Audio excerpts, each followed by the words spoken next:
So this video is to help you understand how to rationalize imaginary denominators. So basically simplifying complex expressions when you have I in the denominator. The first thing you need to understand is what a conjugate is. A conjugate is simply the opposite operation within a sum or difference. For example, if my denominator contained the term 2 minus 3i, its conjugate would be 2 plus 3i. The conjugate of 5 minus, or let's do 5 plus 6i, the conjugate would be 5 minus 6i. If we have a term 5i, the conjugate would be negative 5i. So notice here we're not switching all of the terms here when we have a sum or difference. We're actually just switching the operation itself. Okay? However, if we have just an integer like 3 and we're asked to find the conjugate, we would not switch the sign. It would simply be 3. The reason is if we write 3 as a complex number, then our b value would be I.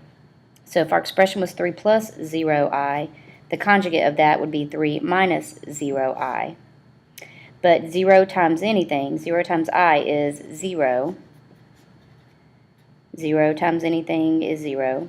So it doesn't matter if you have 3 plus 0i or 3 minus 0i, you would still just end up getting 3. Okay? So the conjugate is a concept that we've used previously when we had to simplify expressions where we had a radical in our denominator. So for instance, let's take the expression 5 divided by the square root of 3. What is customary in mathematics not to leave a radical in our denominator. To eliminate that, we could actually think, well, what could I multiply by that would give me a number that was no longer in a radical? Well, if I multiplied again by the square root of 3, that would create a perfect square. So the square root of 3 times the square root of 3 would give us the square root of 9, and the square root of 9 would actually equal 3. So that conveniently lets us eliminate our radical. However, what we do to the bottom, we must also do to the top. Why? Well, technically, what are we multiplying by? What is any number divided by itself? This really just has a value of 1. So we're just multiplying 5 divided by the square root of 3 times 1. So we're not changing its value. However, it conveniently helps us eliminate our radical in a denominator so that we just are left with an integer. To finish this off, we would simply need to multiply 5 times the square root of 3, giving us 5 square roots of 3, all over 3. And that would be our final answer. So if we had an expression, I'll use one similar and do 2 minus the square root of 3. In order to make the denominator not contain a radical, we would need to multiply it by its conjugate. Remember, we just talked about conjugate up here. If 2 minus 3i was our denominator, then the conjugate would be 2 plus 3i. Similarly, if we have 2 minus the square root of 3, we would use 2 plus the square root of 3 as our conjugate. Remembering that just like we did up here with our convenient 1, this 2 must also equal 1. So that means we use the same term here, 2 plus the square root of 3, in our numerator as well, so that we're just multiplying by 1 and not changing its value. To simplify this, in the numerator, we would want to, and it usually is helpful to put parentheses around these so they appear as binomials that are being multiplied. We would need to multiply 5 times 2 plus the square root of 3. In the denominator, hopefully you recognize this. It is a similar pattern of factors of a difference of squares that we've looked at before. If I asked you to factor the expression x squared minus 9, it would factor into 2 binomial factors that looked alike except one would be a sum and one would be a difference. The square root of 9 being 3. Well, to understand how this all works out, if we multiply what we have here, x plus 3 times x minus 3, using our double distributive property, we would end up with middle terms that eliminate. That is our goal, is to make our middle terms up here in our radical expression eliminate as well. So to do this, if we multiplied all this out, I'll erase this for now. If we multiply this out, 2 times 2 would give us 4. 2 times the square root of 3 would be plus 2 square roots of 3. Our inner terms here, 2 times negative square root of 3 would give us negative 2 square roots of 3. And lastly, negative square root of 3 times positive square root of 3 would give us negative square root of 9. Well, negative square root of 9 is just minus 3. Our middle two terms eliminate, so all we have left is 4 minus 3. Well, 4 minus 3 is the integer 1. And that is our goal, is to eliminate any radical expression in our denominator. Okay? So again, we use the conjugate, put it on the bottom and the top to create a convenient 1, and we simply multiply. Well, knowing that our middle terms will cancel out from hereafter, I would not expect you to multiply out all the terms, but simply recognize that you would multiply 2 times 2, which would give you 4. Multiply your last terms. The square root of 3 times the square root of 3 is square root of 9, which is 3. And it will always be subtract. You will always subtract the two products because you'll always have a positive times a negative. Okay? So that means to get our final answer, if we had a number on the bottom, we would keep it. But since it's an understood 1, anything divided by 1 is itself. So just distribute the 5. So 5 times 2 is 10. 5 times the square root of 3 is 5 square roots of 3. And that would be our final answer. So we are going to employ a similar process when we are working with rationalizing imaginary denominators. So now I'll refer to your homework sheet, Rationalizing Imaginary Denominators. Your homework assignment is to complete all odd problems, so I will be working an even problem, which you should then be able to pause the video and go back and complete the odd problem to its left. So we're going to start off with number 2. With number 2, we have 3 divided by 5i. Again, we need to think about that conjugate and creating a convenient 1. The conjugate of 5i, remember from the notes, is negative 5i. Then we simply multiply our numerators.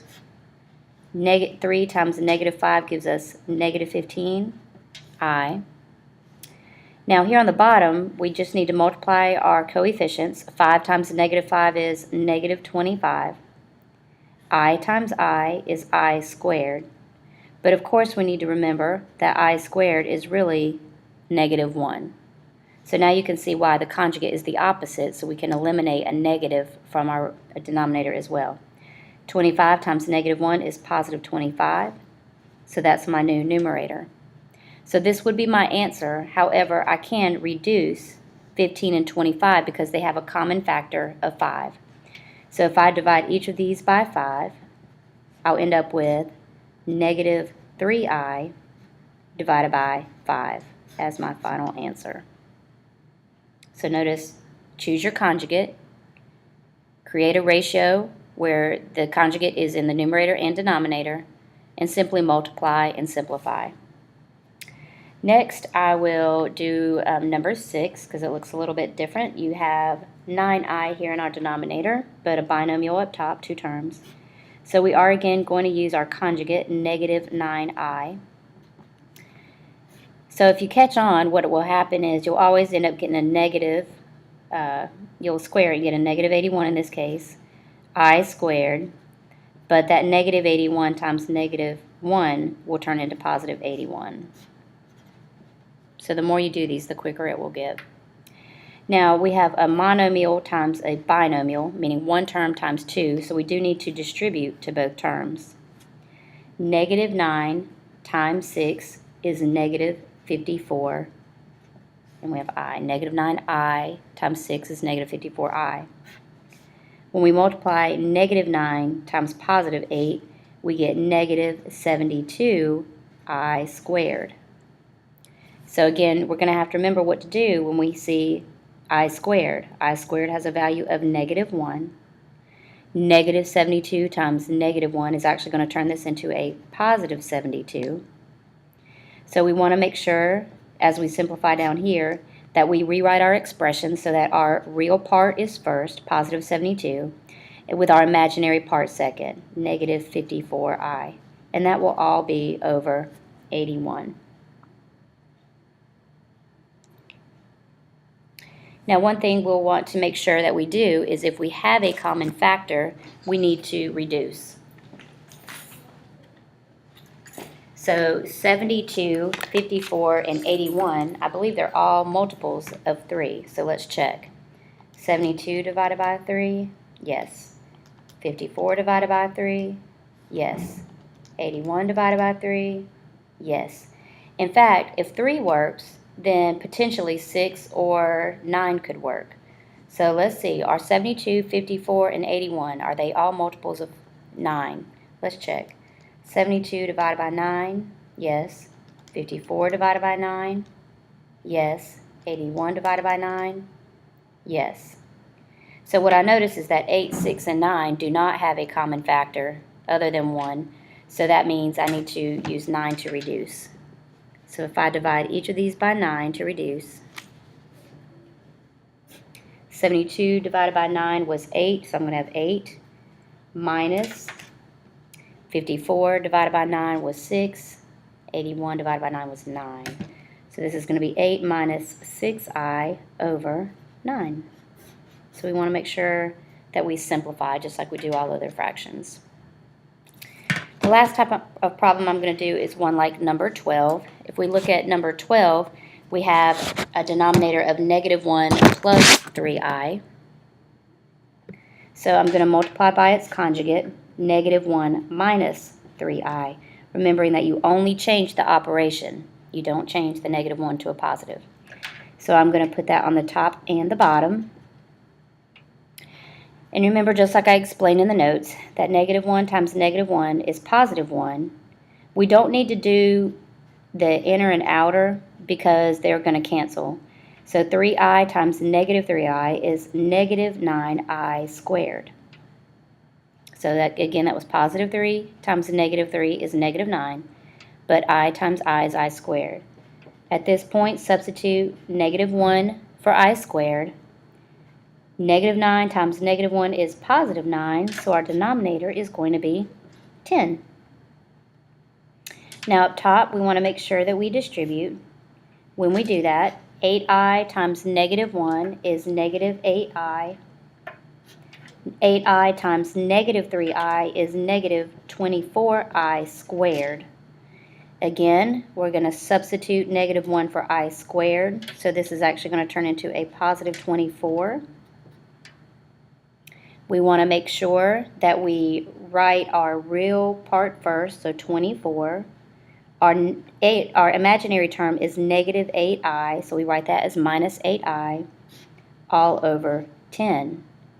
However, when I look at it, I recognize that 24, 8, and 10 are all even, meaning that 2 is a common factor.